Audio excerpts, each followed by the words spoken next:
মোৰ মৰমৰ ছাত্ৰ ছাত্ৰীসকল,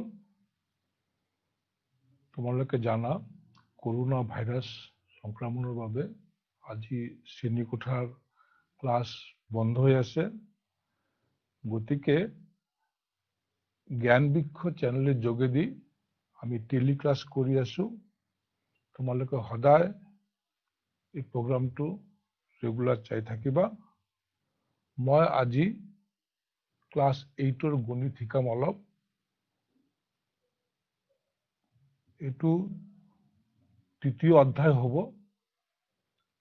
তৃতীয় অধ্যায়টো আণ্ডাৰষ্টেণ্ডিং কোৱাড্ৰিলেটাৰেল চতুৰ্ভুজ। চতুৰ্ভুজটো আমি আৰম্ভ কৰিম। চতুৰ্ভুজত মেইনলি আছে বহুভুজ দি আৰম্ভ হৈছে। বহুভুজ পঢ়াৰ আগতে মই অলপ বক্ৰৰেখাৰ বিষয়ে কৈ থাকিম, যেটো তুমি ক্লাছ 7, 6ত পাইছিলা। বক্ৰৰেখা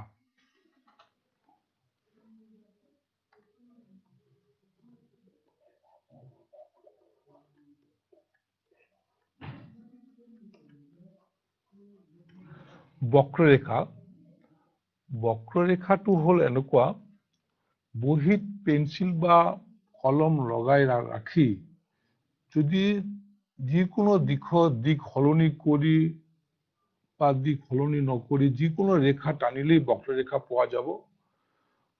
মই এটা বক্ৰৰেখা অলৰেডি আঁকি দিলো। বক্ৰৰেখা এইটো বক্ৰৰেখা টানিলে ইণ্টাৰসেক্ট কৰিব পাৰে, কিন্তু বক্ৰৰেখা আঁকাৰ টাইমত ওপৰ দিয়ে আকৌ ৰিটাৰ্ণ নহয়, কিন্তু এইটো মনত ৰাখিবা। বক্ৰৰেখা যিকোনো কলমটো বা পেন্সিলডাল নুঠাই তুমি যদি বহিৰ ওপৰত দাগ দি থাকা, এটোই হ'ব বক্ৰৰেখা। বক্ৰৰেখাৰ মেইনলি কিছুমান বক্ৰৰেখা সৰল বক্ৰৰেখা হয়। সৰল বক্ৰৰেখা আৰু কিছুমান বক্ৰৰেখা সৰল বক্ৰৰেখা নহয়। মই ইয়াতে যিকেইটা বক্ৰৰেখা দিছো, এইটোতো বক্ৰৰেখা নহল। এইটো যিকেইটা দিয়া হল বক্ৰৰেখা, বক্ৰৰেখাৰ ওপৰত যদি যিকোনো এটা বিন্দু লোৱা হয় আৰু এই বিন্দুৰ পৰা যদি মই আগবাঢ়ি যাওঁ ৰেখা বৰাবৰ, যদি দুপিনে ওলাব পাৰো, দুটা সাইডত যাব পাৰো, তেতিয়াহলে এইটো সৰল বক্ৰৰেখা হ'ব। সাপোজ ইয়াতে ৰাখিলে মই এইপিনে যাব পাৰো আৰু এইপিনে যাব পাৰো, দুটা ওয়ে, এইটো সৰল বক্ৰৰেখা। ঠিক সিমিলাৰলি ইয়াত ৰাখিলে কি হ'ব, ইয়াতেও মই এইপিনে যাব পাৰো আৰু এইপিনে যাব পাৰো, এইটো সৰল বক্ৰৰেখা। এইটোৰ কেছত কি হয়, যদি মই ইয়াতে ৰাখো, ইয়াতে তো মই এইপিনে যোৱাৰ ৰাস্তা আছে, এইপিনে যোৱাৰ উপায় আছে, এইপিনে যাব পাৰো, এইপিনে যাব পাৰো, চাৰিটা ডিফাৰেন্ট সাইডত যাব পাৰো। গতিকে এইটো সৰল বক্ৰৰেখা নহয়। মই আৰু এটা বক্ৰৰেখা ড্ৰ কৰো, আমাৰ ইংলিছ আলফাবেট পি। এইটোও সৰল বক্ৰৰেখা নহব। কাৰণটো হ'ল, যদি এই বিন্দুত লোৱা হয়, তেতিয়া আমাৰ তিনটা ডিফাৰেন্ট ওয়ে আছে, তিনিটা সাইডত যাব পাৰো। গতিকে এইটো সৰল বক্ৰৰেখা নহয়। এইটো সৰল বক্ৰৰেখা নহল, এইটো সৰল বক্ৰৰেখা নহল, এইটোও সৰল বক্ৰৰেখা, এইটো বক্ৰৰেখা হৈছে, এইটো সৰল বক্ৰৰেখা হৈছে। এইবিলাক হল বক্ৰৰেখা।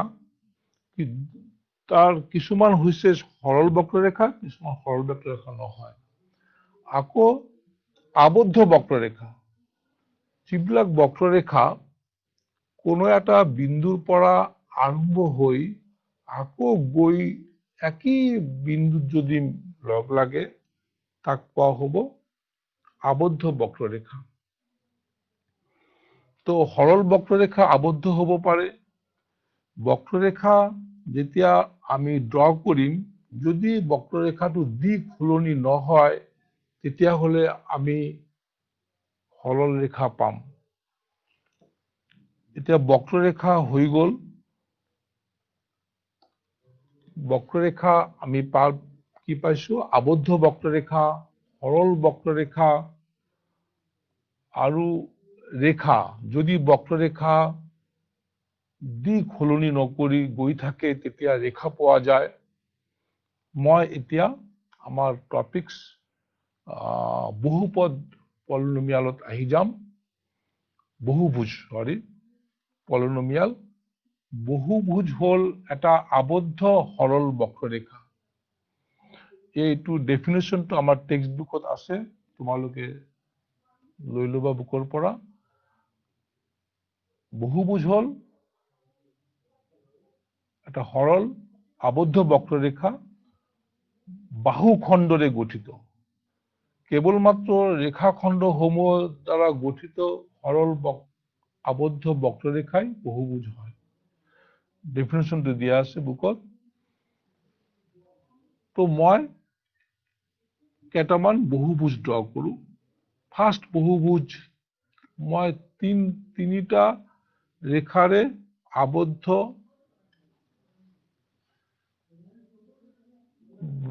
মানে বক্ৰৰেখা পালো।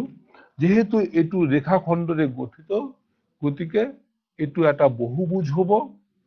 ঠিক এজ ইট ইজ যদি চাৰিটা বাহু লোৱা হয়, এইটোও এটা বহুভুজ হয়। যদি এনেকুৱা ফিগাৰ থাকে,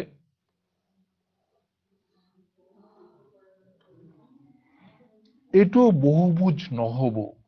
কাৰণ বহুভুজ নোহোৱাৰ মেইন কাৰণটো হল ইয়াতে বাহু, এটা বাহু আছে, দুটা বাহু আছে, তিনিটা বাহু আছে, এইটো বাহু নহয়। যদিও এইটো আবদ্ধ হৈছে, যদিও এইটো সৰল বক্ৰৰেখা হৈছে, এইটো আমাৰ বহুভুজ নহয়।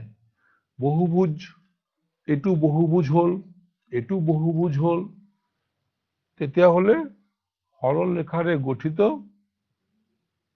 আবদ্ধ বক্ৰৰেখা হব বহুভুজ। ৰেখাখণ্ডৰে গঠিত আবদ্ধ সরল বক্ররেখা হব বহুভুজ।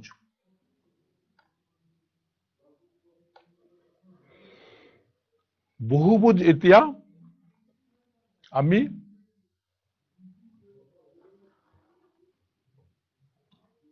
তিনিটা বাহু থাকিলে তাকে এটা বহুভুজ হয়। ইয়াৰ নাম ত্ৰিভুজ বুলি কোৱা হয়। চাৰিটা বাহু থাকে, এইটো চতুৰ্ভুজ হব। ঠিক তেনেকুৱা পাঁচটা বাহু হলে এইটো পঞ্চভুজ। এনেকুৱা ছয়টা বাহু হব পাৰে, সাতটা বাহু হব পাৰে, এইটো ত্ৰিভুজ বুলি কোৱা হব।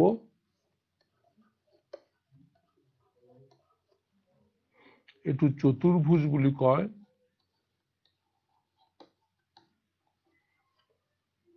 এইটো পঞ্চভুজ হব।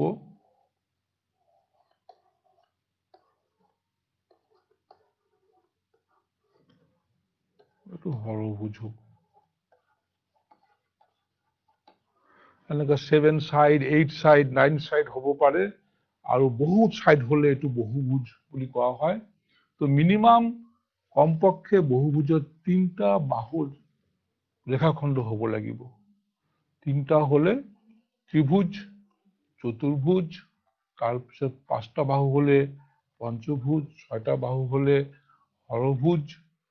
এইটো হল আমাৰ বহুভুজ। তো বহুভুজৰ আপোনাৰ তোমাৰ আৰু এটা টাৰ্ম আছে ইয়াতে বহুভুজৰ, যেটো কোৱা হয় কৰ্ণ। কৰ্ণটো কি? বহুভুজৰ কৰ্ণটো হল, মই এটা বহুভুজ লৈ লৈছো। সাপোজ বহুভুজটো চতুৰ্ভুজই ললো। চতুৰ্ভুজটো চাৰিটা কৌণিক বিন্দু এ, বি, সি, ডি, চাৰিটা কৌণিক বিন্দু আছে। তো এৰ পৰা নেক্সট কৌণিক বিন্দু বিলাক এ, বি, সি, ডি, এর নেক্সট টু হল বি, और এর নেক্সট টু হয় ডি। এর পরবর্তী বিন্দু হল বি और ডি হয়। আৰু সি টু এৰ ক্ৰমিক বিন্দু নহয়, বি আৰু ডি হল এৰ ক্ৰমিক বিন্দু, C2 এৰ ক্ৰমিক বিন্দু নহয়। তো এনেকুৱা কৌণিক বিন্দু যদি তোমাৰ ক্ৰমিক নহয়, কৌণিক বিন্দু বিলাক, তেতিয়াহলে আমি এনেকুৱা জয়েন কৰি দিলে এইটো হবগৈ কৰ্ণ। AB চতুৰ্ভুজটোৰ এটা বাহু হয়, AC2 হব চতুৰ্ভুজটোৰ এটা কৰ্ণ। সিমিলাৰলি বি বিন্দুৰ পৰা যদি বির ক্রমিক কৌণিক বিন্দু হল সি বা এ, ডি বিয়র ক্রমিক কৌণিক বিন্দু নহয়, গতিকে বিডি আৰু এটা কৰ্ণ হব পাৰে। ক্ৰমিক বিন্দু নহয় এনেকুৱা দুটা কৌণিক বিন্দুৰ সংযোগকাৰী ৰেখাখণ্ডক কৰ্ণ বুলি কোৱা হব। মই চতুৰ্ভুজৰ কেছত কি পালো, দুটা কৰ্ণ পালো, এটা হল এসি, এটা হল বিডি। যদি পঞ্চভুজ লোৱা হয়,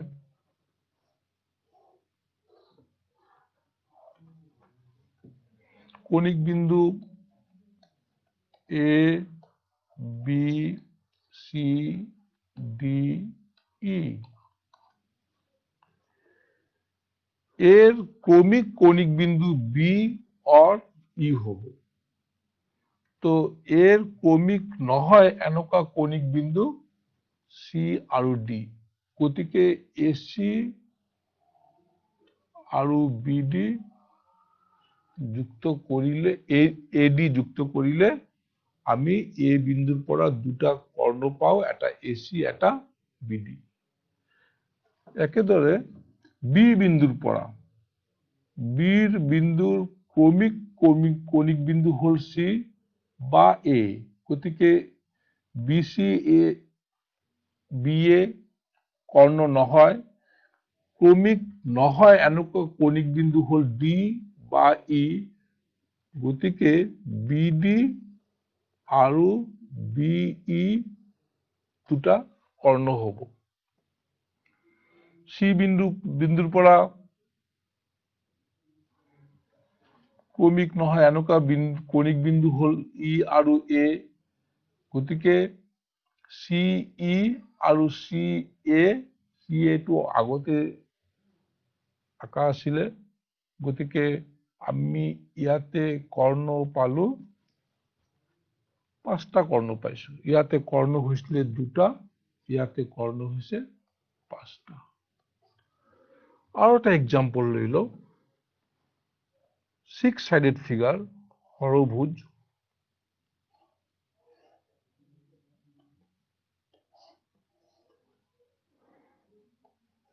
A B C D E F. তো মই এ বিন্দুৰ পৰা ক্ৰমিক নোহোৱা বিন্দু হল সি ডি আৰু ই, গতিকে এসি এডি এ ই কৰ্ণ হব। তিনটা কৰ্ণ হল। এ বিন্দুৰ পৰা, বি বিন্দুৰ পৰা কি হব, বিডি বিই বিএফ, আৰু তিনটা হল। সি বিন্দুৰ পৰা এটা কৰ্ণ আছেই, আগতে অলৰেডি হৈ গৈছে, আৰু নতুন কৰি হব সি ই আৰু সি এফ, আঠটা হল। ডি বিন্দুৰ পৰা কৰ্ণ ক্ৰমিক নহয় এনেকুৱা বিন্দু হল এফ এ বি, গতিকে ডি এফ এটা কৰ্ণ হব, ডি এ আৰু ডি বি আগতেই আঁকা হৈ গল। মই ইয়াতে কৰ্ণ পাইছো, 9টা কৰ্ণ পাইছো। চতুৰ্ভুজৰ দুটা কৰ্ণ হৈছে, পঞ্চভুজৰ 5টা কৰ্ণ হল, হৰভুজ হলে 9টা কৰ্ণ হল। এতিয়া যদি বাহুৰ সংখ্যা বাঢ়ি যায়, তেতিয়া বহুভুজটো ড্ৰ কৰাও কষ্ট হ'ব আৰু কৰ্ণৰ সংখ্যা বহুত হ'ব। আমি এইটো যদি কোনো বেলেগ সূত্ৰ দি কৰ্ণৰ সংখ্যা ওলাব পাৰো এইটো ট্ৰাই কৰো। এটা ফৰ্মুলা আছে, কৰ্ণৰ সংখ্যা ওলোৱাৰ নিয়ম আছে, যেটো আমাৰ টেক্সট বুকত মোষ্ট প্ৰবাবলি দিয়া নাই। এইটো হ'ল কৰ্ণৰ সংখ্যাৰ ফৰ্মুলাটো হ'ল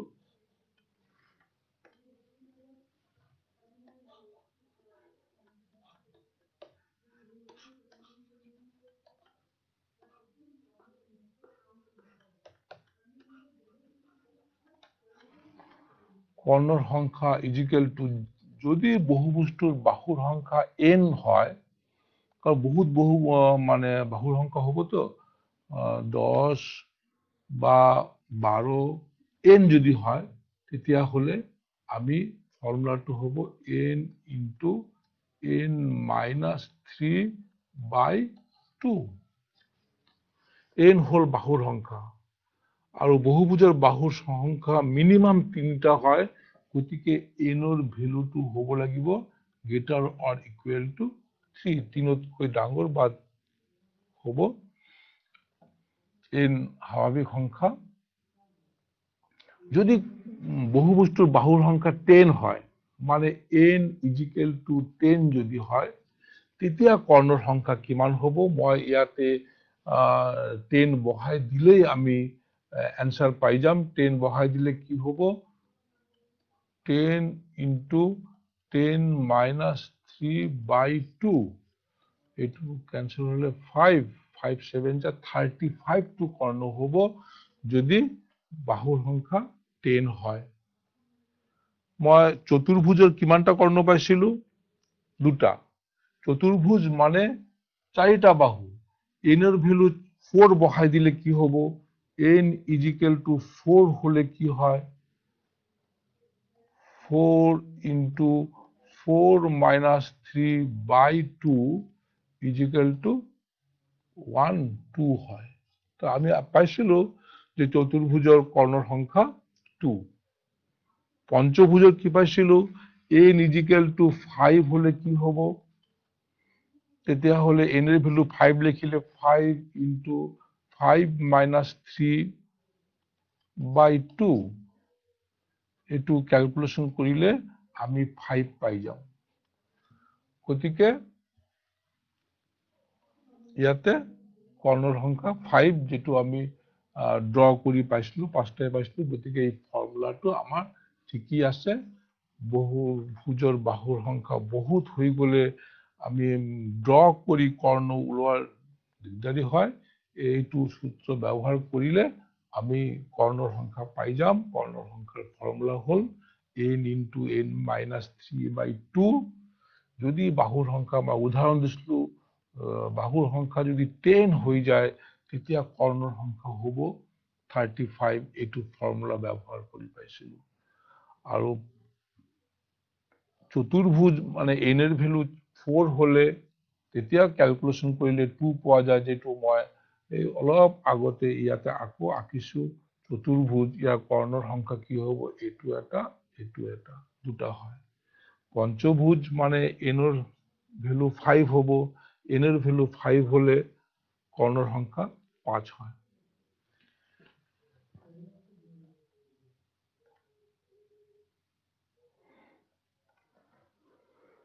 তো কৰ্ণ পাই গলো।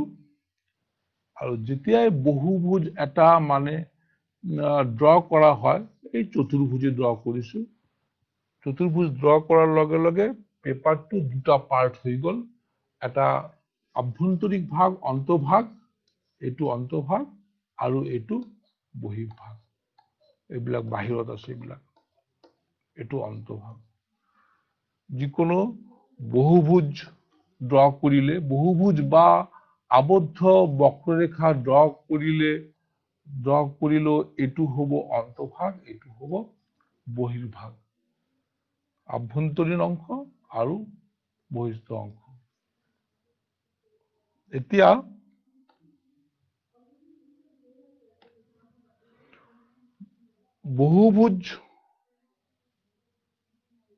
বহুভুজ তোমাৰ 2 টাইপস হয়।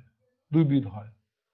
কিছুমান কোৱা হ'ব উত্তল বহুভুজ আৰু কিছুমান অবতল বহুভুজ। তো মই ইমান টাইম যিকেইটা বহুভুজ ড্ৰ কৰিছিলো মেক্সিমাম উত্তলে আছিলে। উত্তল বহুভুজ এইটো বহুভুজ হল,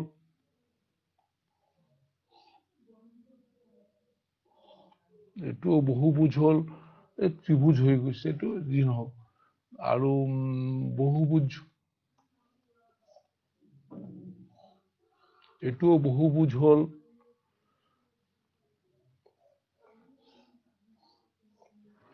এইবিলাক বহুভুজ। তো ইয়াৰ ত্ৰিভুজটো ইয়াতে, কাৰণ ত্ৰিভুজৰ কৰ্ণ নাই। ত্ৰিভুজৰ যদি এ বি সি ত্ৰিভুজটো হয়, ত্ৰিভুজেৰ কোনো কৰ্ণ না থাকে, কাৰণ ত্ৰিভুজেৰ যদি এ বিন্দুৰ পৰা কর্ণ আঁকিব যাও, এর ক্রমিক কৌণিক বিন্দু এটাও নাই। বি টু এর ক্রমিক বিন্দু, সি টু এর ক্রমিক বিন্দু, গতিকে এসি আৰু এ বি কৰ্ণ নহয়, ত্ৰিভুজেৰ কোনো কৰ্ণ পোৱা নাযায়। এই তিনিটা যে বহুভুজ দিয়া আছে, উত্তল আৰু অবতল, উত্তল বহুভুজ আৰু অবতল বহুভুজ এনেকুৱা হ'ব পাৰে যিটো বহুভুজৰ কৰ্ণ বহুভুজটোৰ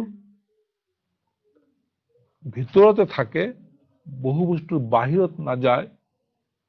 সাপোজ ইয়াতে দুটা কৰ্ণ, এই কৰ্ণটো কমপ্লিটলি বহুভুজটোৰ ভিতৰত আছে আৰু এইটোও কৰ্ণটোৰ ভিতৰত আছে। গতিকে কৰ্ণৰ ভিতৰত থাকিলে তাকে কোৱা হ'ব উত্তল বহুভুজ। আৰু যদি কৰ্ণ বাহিৰত যায়, এইটোৰ কেছত কি হ'ব, যিকোনো কৰ্ণ ড্ৰ কৰিলে প্ৰতিটা কৰ্ণ কি হ'ব, বহুভুজটোৰ ভিতৰত থাকে। গতিকে এইটোও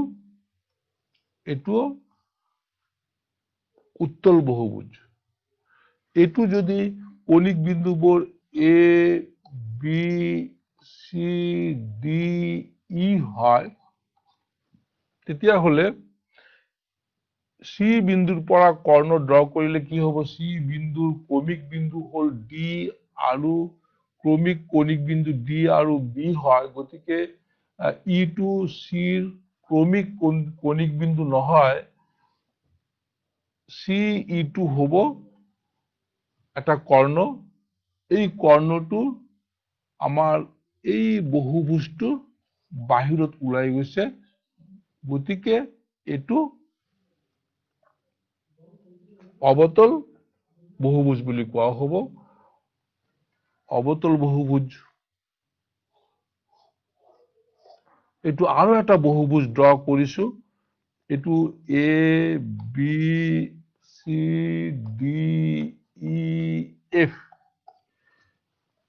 এইটোও অবতল হ'ব। ক্লিয়াৰলি সি বিন্দুৰ পৰা এটা কৰ্ণ সি ই হ'ব, যেটো নাকি বহুভুজটোৰ বাহিৰত ফালে গৈছে। গতিকে এইটোও অবতল, এইটোও অবতল, এইটো উত্তল, এইটোও উত্তল। তো বহুভুজ আমি দুটা ভাগত ভাগ কৰিম, উত্তল বহুভুজ আৰু অবতল বহুভুজ। তো তেতিয়াহ'লে মই বহুভুজ কি গম পাইছো। বহুভুজৰ কৰ্ণ থাকে, কৰ্ণ এটা বহুভুজৰ মৌল এটা, কৰ্ণটো ডেফিনেশ্যন পাইছো, কৰ্ণ সংখ্যা কিমান হ'ব, এইটো এটা ফৰ্মুলা পাইছিলো আমি। ফৰ্মুলাটো আছিলে n × n - 3/2। এই ফৰ্মুলা দি আমি কৰ্ণৰ সংখ্যা ওলাব পাৰিছিলো। এতিয়া বহুভুজ দুবিধ হল, উত্তল বহুভুজ, অবতল বহুভুজ। এতিয়া বহুভুজ, কিছুমান বহুভুজ ৰেগুলাৰ, ইৰেগুলাৰ। ৰেগুলাৰ বহুভুজ, ইৰেগুলাৰ বহুভুজ মানে সুষম বহুভুজ আৰু বিষম বহুভুজ। যি বহুভুজৰ যেনেকুৱা বৰ্গক্ষেত্ৰ এটা, ৰম্বস, এটা আয়তক্ষেত্ৰ, একটু বৰ্গক্ষেত্ৰ,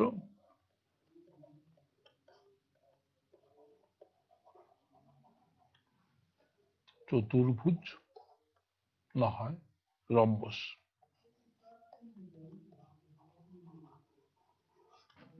এতো আয়ত।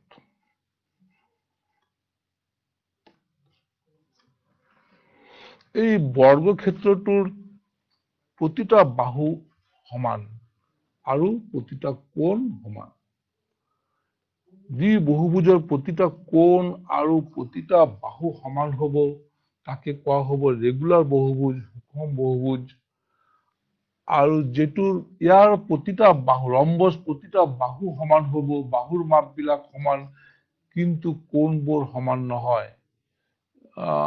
এইটো দেখাত লাগিছে মোৰ দেন 90 ডিগ্ৰি, 90তকৈ বেশি, এইটো 90তকৈ কম। গতিকে ৰম্বস যদিও বাহুৰ মাপবিলাক যোগবিলাক সমান, কিন্তু কোণবোৰ সমান নহয়। গতিকে ৰম্বস সুষম বহুভুজ নহব, এইটো ইৰেগুলাৰ পলিগন, বিষম বহুভুজ বুলি কোৱা হব। আয়তত কি হব? ইয়াতে প্রতিটা কোণ 90 ডিগ্রি, আমি আয়তক্ষেত্র সংজ্ঞা মতে জানো প্রতিটা কোণ 90 ডিগ্রি হয়, কিন্তু বাহুবিলাক ইকুৱেল নহয়। বিপৰীত বাহু ইকুৱেল হয়, এই বাহু আৰু এই বাহু ইকুৱেল নহয়। গতিকে এটোও বিষম বহুভুজ নহয়, এটো সুষম বহুভুজ হব। তো বহুভুজ আকৌ অলপ আগত কৈছিলো উত্তল বহুভুজ, অবতল বহুভুজ। এতিয়া পাইছো আকৌ রেগুলার পলিগন, ইরেগুলার পলিগন, সুষম বহুভুজ, বিষম বহুভুজ।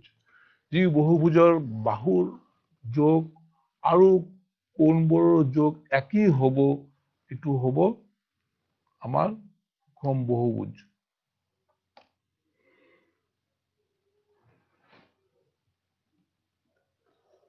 এটো এটা সমবাহু ত্ৰিভুজ, এটো এটা সমকোণী ত্ৰিভুজ।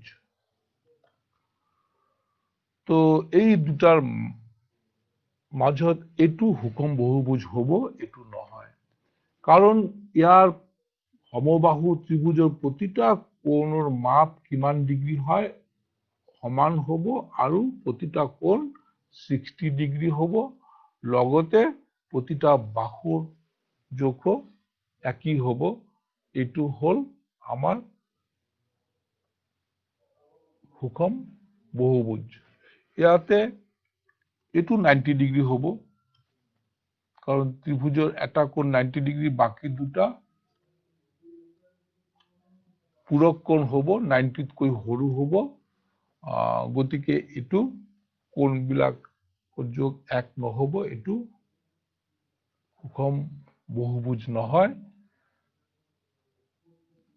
তেতিয়াহলে সুষম বহুভুজ আৰু বিষম বহুভুজ আমি গম পাইছো। এতিয়া বহুভুজৰ যে কোণবোৰৰ সমষ্টি কিমান হব এটো ওলাব লাগিব। বহুভুজ হৈ গৈছে। বহুভুজ মেইনলি টু টাইপস আছিলে, উত্তল, অবতল।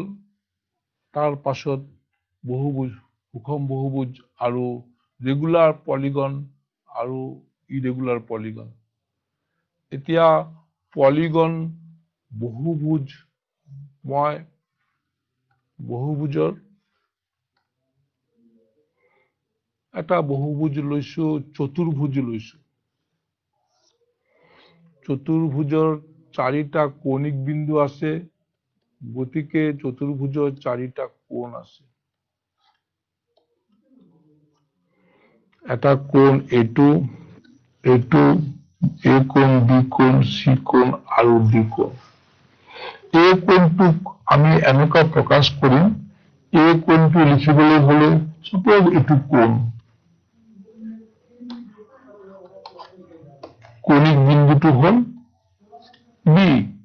তেতিয়াহ'লে এই কোণটোক আমি লিখিম কোণ ABC বা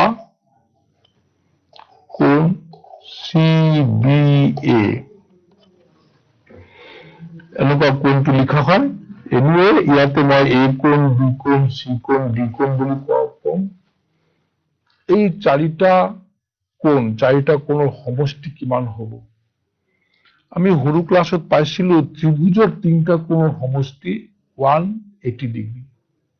ক্লাছ 6ত আছে, ক্লাছ 7ত আছে, 8তো আছে, পাইছো আমি জানো এইটো যে ত্ৰিভুজৰ তিনিটা কোণৰ সমষ্টি 180 ডিগ্ৰী। এতিয়া চতুৰ্ভুজৰ চাৰিটা কোণৰ সমষ্টি কিমান হ'ব এইটো আমি এইটোৰ হেল্প লৈ এইটো কৰিম। যে ত্ৰিভুজৰ তিনিটা কোণৰ সমষ্টি 180 ডিগ্ৰী জানো আমি, তেতিয়াহ'লে চতুৰ্ভুজৰ কিমান হ'ব বা আকৌ ডায়াগ্ৰাম কৰি লওঁ এটা।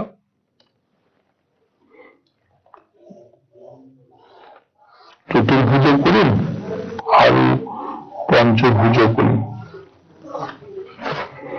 চতুৰ্ভুজটোৰ কেছত ABCD এটা চতুৰ্ভুজ হয়।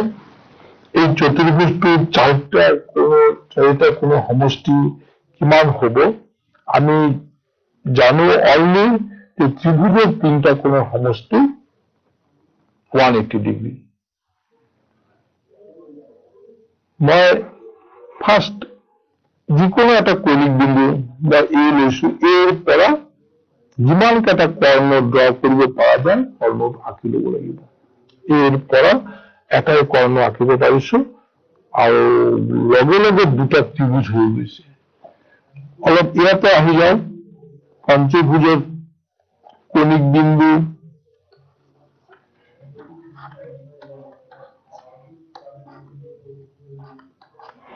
ABCD, এই কৌণিক বিন্দুৰ পৰা আমি যিমানটা কৰ্ণ আঁকিব পৰা যায় আঁকি ল'ব লাগিব।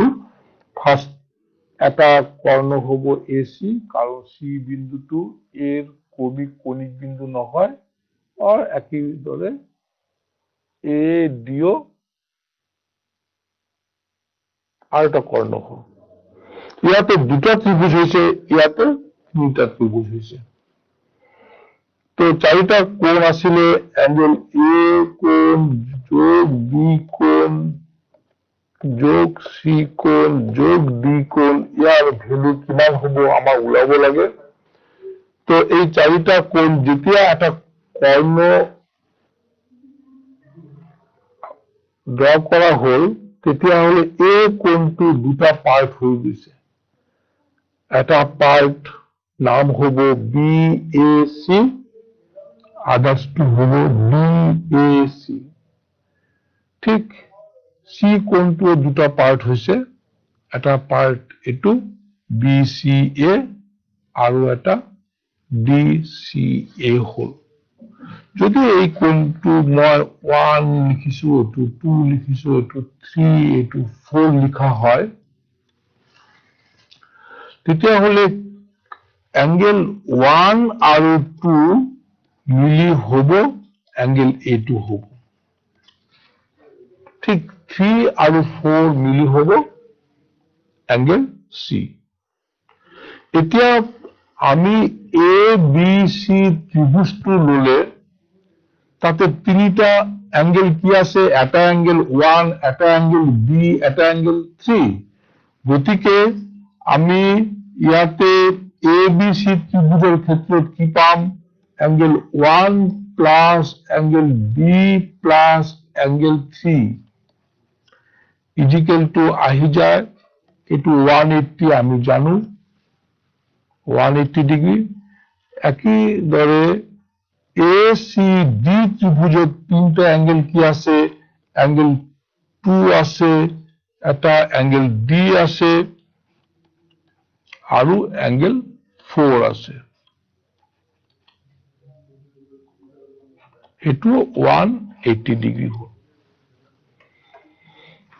এই তিনিটা আৰু এই তিনিটা টোটাল ইয়াতে 6 অ্যাঙ্গেল আছে, 1 2 3 4 5 6। এই দুটা কম্বাইন হৈ হ'ব A অ্যাঙ্গেল, আৰু এই দুটা লগ লাগি হ'ব অ্যাঙ্গেল সি। যদি এইটো 1 নম্বৰ হয়, এইটো যদি 2 নম্বৰ হয়, তেতিয়াহ'লে 1 আৰু 2 এডিং কৰি দিলে আমি এনেকুৱা পাই থাকিম 1 plus b plus 3 plus 2 plus d plus 4 is equal to 180 plus 183 60 degree হোল। একটা, দুটা, তিনটা, চারটা, পাঁচটা, ছয়টা। তো 1 আৰু 2 কম্বাইন হৈ লগ লাগি হ'ব a, আৰু b তো আছেই, 3 আৰু 4 কম্বাইন হৈ হ'ব c, আৰু d আছে। গতিকে আমি লাস্ট লাইনটো a plus b plus c plus d is equal to আমি 360 অটোমেটিক্যালি পাম। তো আসলে চতুর্ভুজ এ বি সি ডি, যেতিয়াই এটা কৰ্ণই এই বিন্দুৰ পৰা এটাই কৰ্ণ আঁকিব পৰা যায়, গতিকে দুটা ত্ৰিভুজ হৈ যায়। দুটা ত্ৰিভুজৰ টোটাল 6টা এঙ্গেল, আৰ এই টোটাল 6টা এঙ্গেল চতুৰ্ভুজটোৰ 4টা এঙ্গেলৰ সমান, কাৰণ 1 আৰু 2 কম্বাইন হৈ এ হয়, 3 আৰু 4 লগ লাগি সি হয়। এই 6টা অ্যাঙ্গেলের টুগেদার কিমান হব? 180 প্লাস 180 360। এই দুটা কম্বাইন করে দিলে আমি a plus b plus c equal to 360 পাইছো। আলটিমেটলি যেহেতু আমি ইয়াতে দুটা ত্রিভুজ হইছে, এটু ত্রিভুজ, গতিকে চতুর্ভুজটো 4টা কোণৰ সমষ্টি আহি গ'ল, 4টা কোণৰ সমষ্টি আহি গ'ল 2 into 180, দুটা 180, 360 ডিগ্রি। এটা পঞ্চভুজত কি হব? এইটো কি হব? ইয়াতে আমি এ বিন্দুৰ পৰা কৰ্ণ ড্ৰ কৰিলে এসি আৰু বিডি দুটাই হব। দুটা কৰ্ণ ড্ৰ কৰাৰ লগে লগে আমি তিনিটা ত্ৰিভুজ পাইছো।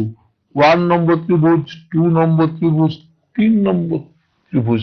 তিনিটা ত্রিভুজ হয়। এটা ত্রিভুজের 180 ডিগ্রি হয়, গতিকে তিনিটা ত্রিভুজত কিমান হব?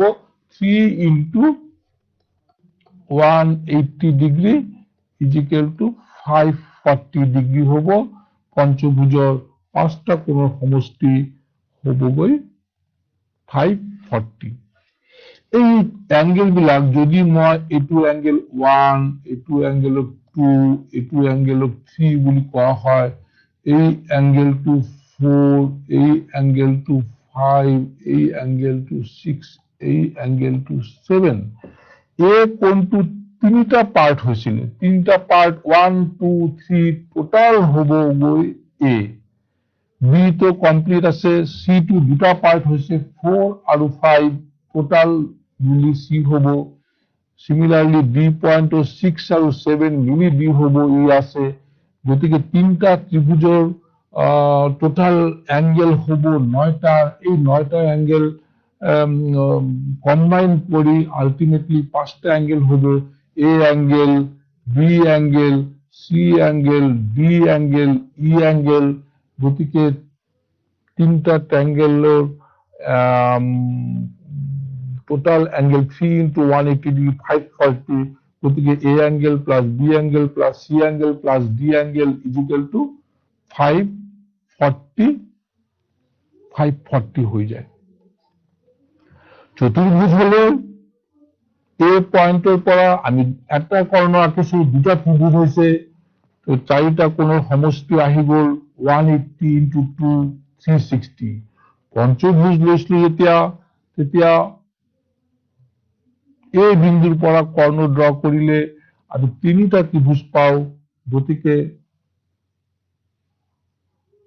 তিনটা ত্ৰিভুজেৰ টোটাল অ্যাঙ্গেল হয় 3 into 180 540। মই আৰু এটা এক্সাম্পল লওঁ। তো মনত ৰাখিব লাগিব, চতুৰ্ভুজৰ কেছত আমি দুটা ট্ৰায়াঙ্গেল পাইছিলো, এটা বিন্দুৰ পৰা কৰ্ণ আঁকিলে। পঞ্চভুজত পাইছিলো তিনিটা। এতিয়া আৰু এটা 6 হেডেড ফিগাৰ লৈ লওঁ, মানে হৰভুজ ললে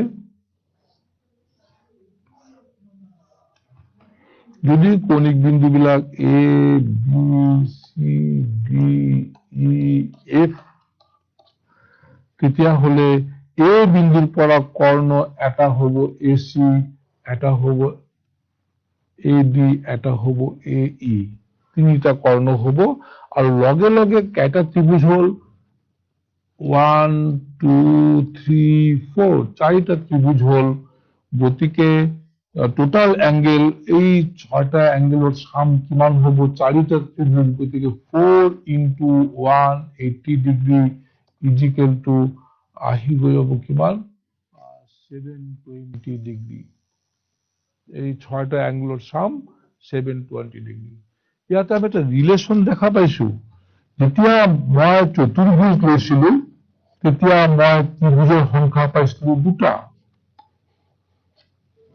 যেতিয়া পঞ্চভুজ লৈছিলো তেতিয়া আমি ত্ৰিভুজৰ সংখ্যা পাইছিলো তিনিটা চতুৰ্ভুজৰ দুটা কেনেকুৱা হ'ল 4 বিয়োগ 2 পঞ্চভুজৰ কেছত আমি 5 minus 2 আৰু হৰভুজৰ কেছত হ'ল 6 minus 2 চাৰিটা হ'ল তেতিয়াহ'লে যদি আমাক বহুত মানে বেছি সংখ্যক বাহু থাকে দশভুজ বা বাহুৰ সংখ্যা 15 হলে এতিয়া আমাৰ কোশ্চেন হৈ যায় বাহুৰ সংখ্যা 12 হলে তেতিয়াহ'লে টোটাল এঙ্গেল কিমান হ'ব sum of the total all the angles কিমান হয় বাহুৰ সংখ্যা যেতিয়া 12 এই ৰিলেশন মতে যেটো আমি এটা সম্পৰ্ক পালো এই ৰিলেশন মতে বাহুৰ সংখ্যা 12 হলে ত্ৰিভুজৰ সংখ্যা হ'ব লাগিব 12 minus 2 is equal to 10 ত্ৰিভুজৰ সংখ্যা 10 আহি যাব আৰু ত্ৰিভুজৰ সংখ্যা যেতিয়া 10 আহি যায় লগে লগে আমি অন্তঃকোণবোৰৰ সমষ্টি কি হ'ব 10 into 180 1800 চতুর্ভুজ হলে আমি কর্ণ ড্র করে দিলে আমি দুটা পাও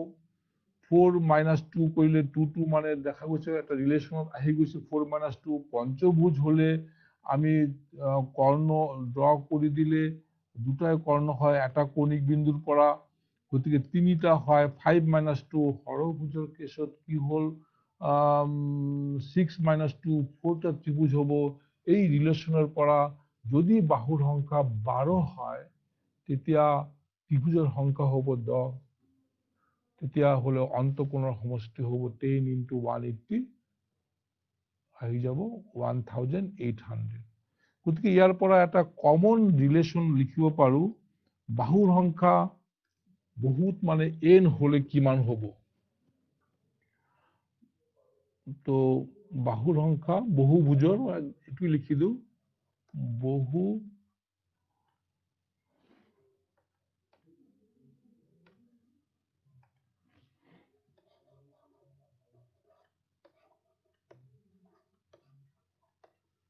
বহুভুজৰ অন্তঃকোণবোৰৰ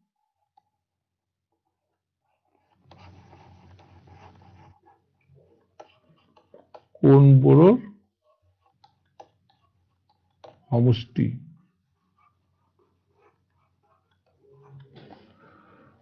ইজিক্যাল টু যদি বাহুৰ সংখ্যা n হয় বাহুৰ সংখ্যা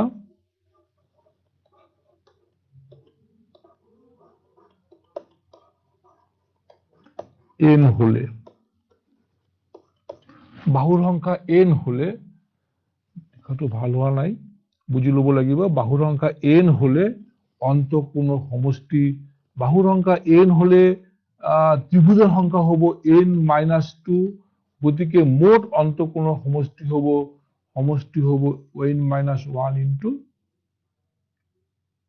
180 ডিগ্ৰী এটো অন্তঃকোণবোৰৰ সমষ্টিৰ ফৰ্মুলা য'ত n হল আমাৰ n টো হ'ব আমাৰ বাহুৰ সংখ্যা অলপ আগতে চতুৰ্ভুজ কৰিছিলো য'ত আমি 360 পাইছিলো চতুৰ্ভুজ মানে n is equal to 4 n is equal to 4 লিখাৰ লগে লগে ইয়াতে ক্যালকুলেশন কৰি দিলে আমি n 4 minus 2 into 180 degree exactly 360 degree ঠিক ভেৰিফাই হৈ গল n is equal to 5 হলে কিমান হ'ব 5 হলে অলপ ক্যালকুলেশন কৰি দিও 5 minus 2 into 180 degree 5 minus 2 মানে 3 3 into 180 মানে 540 ডিগ্রি হয়ে যায়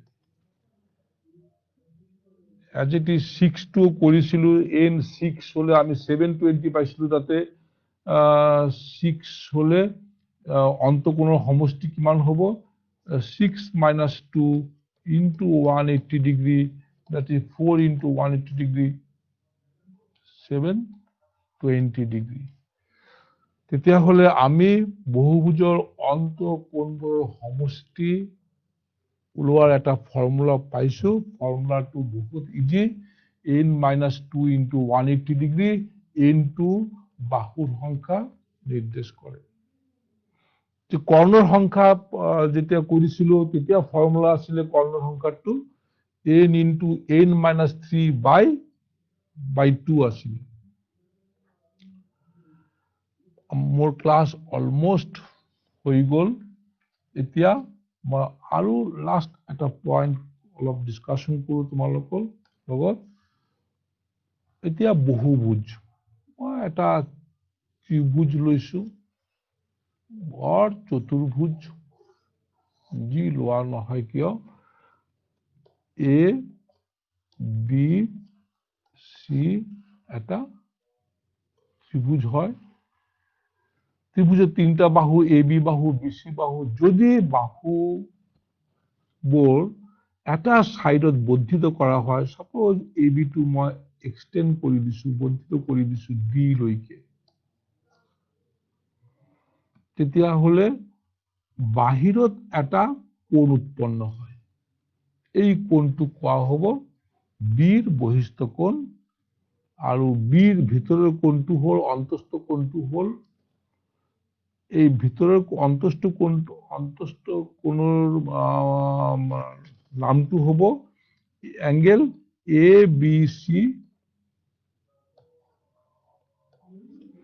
আৰু বহিস্থ কোণটো হ'ব এংগেল সি বি ডি এটো অন্তস্থ কোণ এটো বহিস্থ কোণ তো বহুভুজৰ যিকোনো এটা বাহু বৰ্ধিত কৰিলে তাতে এটা বহিস্থ কোণ উৎপন্ন হয় এই চতুৰ্ভুজত যদি এটা বাহু এক্সটেন্ড কৰি দিও বৰ্ধিত কৰি দিও তেতিয়া হলে ইয়াতে এটা বহিস্থ কোণ হৈছে আৰু এটো অন্তস্থ কোণ এই বহিস্থ কোণ আৰু অন্তস্থ কোণ